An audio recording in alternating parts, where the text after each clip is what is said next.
Hi everyone, welcome back to my channel. So for today's video, I just wanted to share my experiences in having a long-term visit pass here in Singapore and a long-term visit pass plus. Alright, so for those who are new to my channel, I'm actually doing vlogs that is everything under the sun. So please kindly check my other videos, like it, and subscribe please if you may. So okay, going back, I actually wanted to do this video because during our time, we actually do not see much sharing about applying or acquiring a long-term visit pass here in Singapore. Maybe there was already in YouTube, but me and my husband may not be that keen when it comes to researching it in the internet because we wanted to talk to an officer on how to do it properly. Okay, but right now, please don't take this against me. Again, these are just my experiences. And if you have questions or clarifications still, you may always wanted to check the ICA website. Okay, so now, what is a long-term visit pass? So long-term visit pass is actually granted for those spouses of a Singaporean citizen and a Singapore permanent resident individuals. So not only a spouse can attain a long-term visit pass here in Singapore, also your mother, your children, and your in-laws. So sharing, just a sharing, it was 2017 when me and my husband decided to get married, and we already booked a date of our wedding at the ROMM. So after that, he actually did some assessment for a long-term visit pass, which you should need to do at the ICA website to determine whether you are eligible for a long-term visit pass. So within 2 weeks, actually not more than 2 weeks, or not more than a week, I mean, we already received a letter in his email stating that yes, I am eligible to have a long-term visit pass. After that, as far as I remember clearly, my husband already applied for my long-term visit pass at the ICA website. From there are some questions that they will be asking you, like your husband's background, his educational, his career background, also some questions like how long you've known each other. And for my case, they will also ask my educational background and if I am working here in Singapore. So those are the questions that you may need to fill up at the ICA website. And yes, you heard me right. After the pre-assessment for my long-term visit pass, he already applied for my Ltvp. Even we are not yet married, but take note, we already booked a date for our wedding. Okay, so what's next? Of course, we got married. Okay, so ICA will actually require you to submit all of those documents that you declare in their website. And we actually got a problem that time since I was married outside of the ROMM office. By the way, ROM, or Registry of Marriage, and ROMM is the same. ROMM stands for the Registry of Marriage for Muslims. So yes, we are Muslims, and that is why.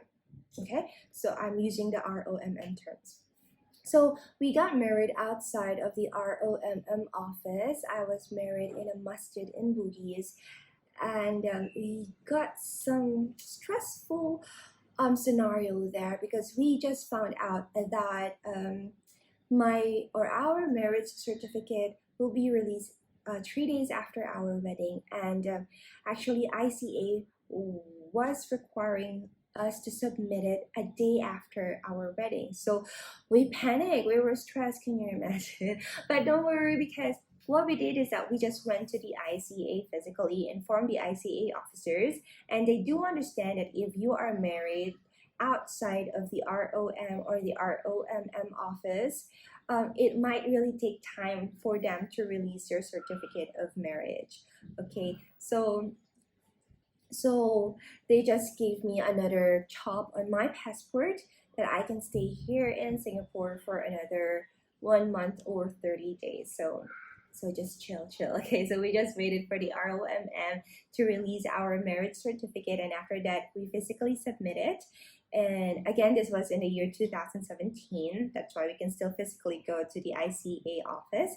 But now everything is everything should be done under e-services, okay, because of the pandemic.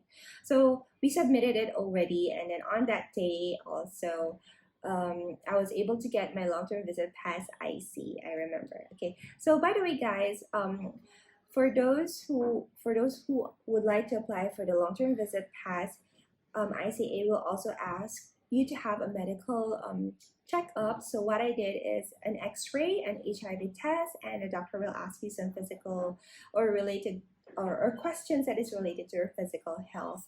Okay, and so there. I was already holding my long-term visit pass IC, and ICA grant me a pass that is good for 1 year. So meaning to say I have to renew it every year. That's my case. But there are also some cases, I do have friends that they were granted 2 years or 3 years of long-term visit pass. Okay, so what's next? So again, I was married 2017. During 2018, I was about to renew my long-term visit pass on the ICA website first again. And then when I went there, they actually grant me a long-term visit pass plus. Okay, so what's the difference of a long-term visit pass versus a long-term visit pass plus? Actually, there is not much difference, but it is actually the certainty or the length of stay here in Singapore. So like I've said, LTVP usually it's just good for 1 year, 2 years, or 3 years. But for the LTVP plus, they can actually grant you a 5-year length of stay here with certainty in Singapore. So it actually saves me money from renewing my LTVP pass every year. So I think that was $40. We paid $40 for that. So imagine.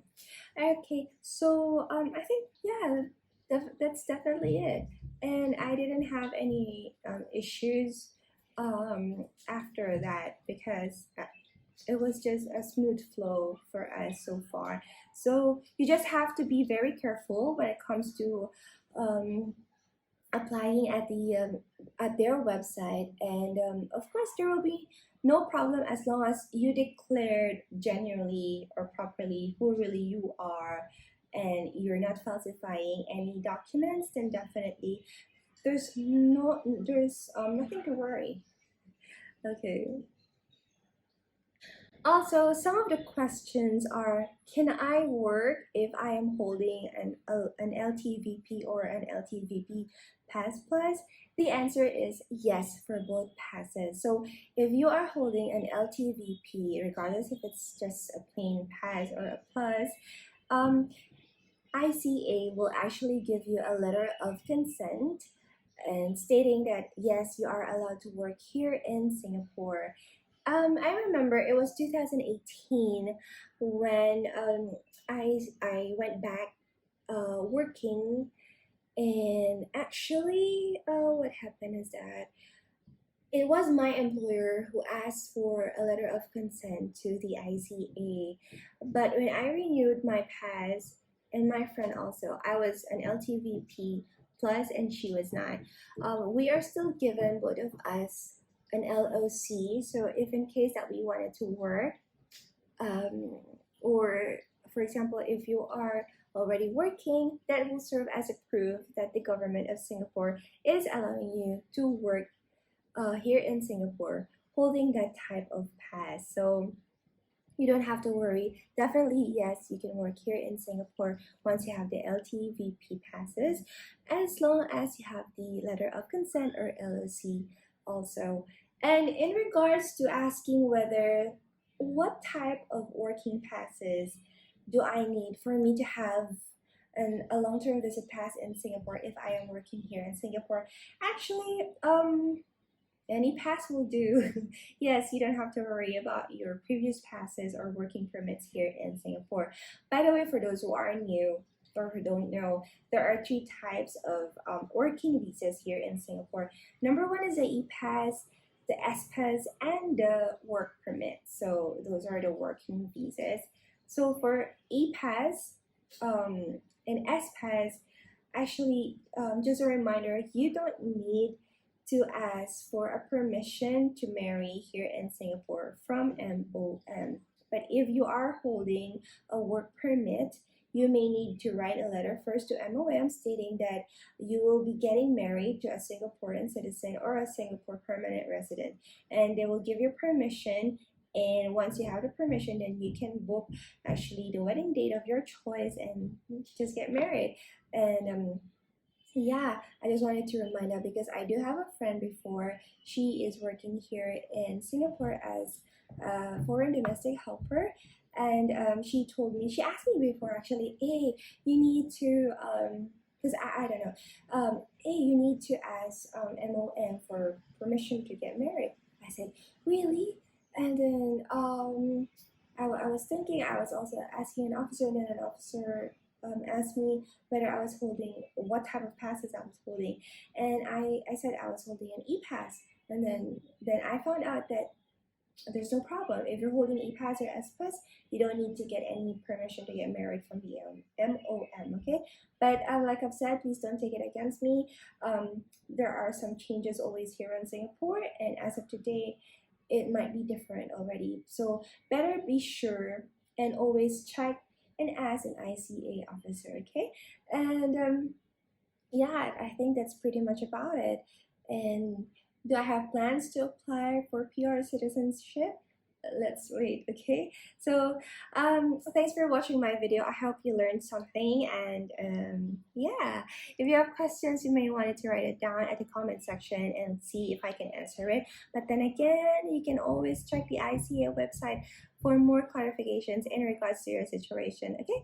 Thanks for watching my video, and bye.